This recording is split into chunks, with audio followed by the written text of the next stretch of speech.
Nous sommes toujours avec le docteur Brice Bikaba, médecin épidémiologiste et directeur du Centre des opérations de réponse aux urgences sanitaires. Bonsoir docteur. Bonsoir Jean-Emmanuel.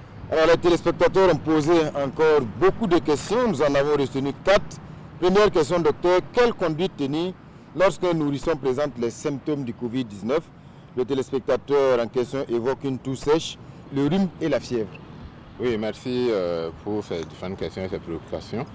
Il faut dire que de manière pratique, pour un enfant qui présente cette symptomatologie, il faut se rendre dans une formation sanitaire parce que c'est vrai qu'il y a le Covid-19 actuellement, mais cela n'exclut pas qu'il y a d'autres maladies. Et donc il faut se rendre dans une formation sanitaire où le diagnostic pourrait être posé et la prise en charge est effectuée. Dans tous les cas, en cas de doute également, vous pouvez appeler donc, le 3535 pour avoir donc d'éventuels conseils. Nous avons une équipe au niveau donc, du centre des opérations de réponse aux urgences sanitaires qui vous donnera un certain nombre de renseignements. Et si effectivement le cas mérite aussi que des équipes se rendent à votre niveau, des équipes pourront se déployer. Mais dans tous les cas, les formations sanitaires sont toujours là. En cas de problème, rendez-vous dans la formation sanitaire et il pourra être pris en charge. Alors docteur, nous sommes en période de chaleur, beaucoup dorment à la belle étoile. Et justement, un des téléspectateurs aimerait savoir, est-ce qu'on peut inhaler le virus quand on dort dehors? Le risque de transmission du virus, il est vrai que c'est par voie aérienne que cela se fait, mais les suspensions ne restent dans l'air qu'un certain temps.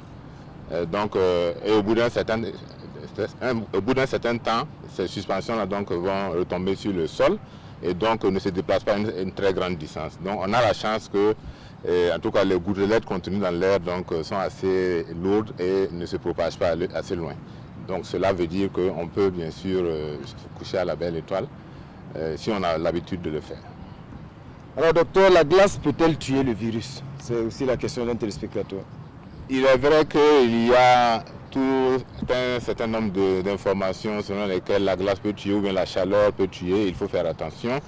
À ce jour, il faut prendre les mesures de prévention pour éviter d'avoir la maladie parce que ce soit la chaleur ou que ce soit la glace, lorsque le virus est dans le corps, ces deux-là, que ce soit la chaleur ou la glace, ne peuvent pas tuer parce qu'il faut aller à une température, par exemple pour la chaleur, il faut aller à 60 degrés au moins pour le tuer, alors que l'organisme humain ne peut pas supporter une température par exemple de plus de 42 degrés, donc il faut faire attention.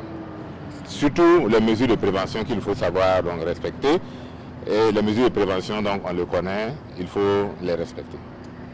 Docteur, pour finir ce soir, combien de temps faut-il attendre avant de rendre visite à un malade guéri?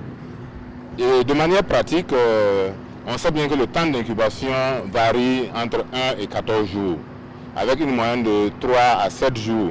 Mais on a effectivement des cas isolés qui ont été rapportés à plus de 21 jours, 24 jours.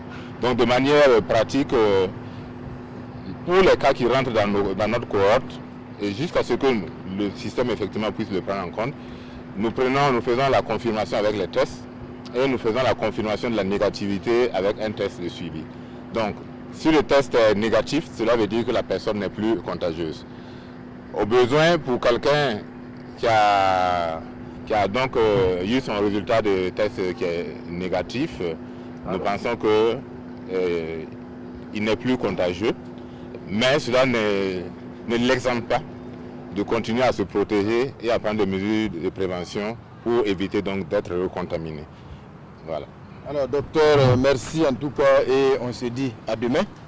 Merci bien Jean-Emmanuel. Voilà, je rappelle mesdames et messieurs que vous pouvez toujours nous laisser vos questions par WhatsApp au numéro 01 30 30 30.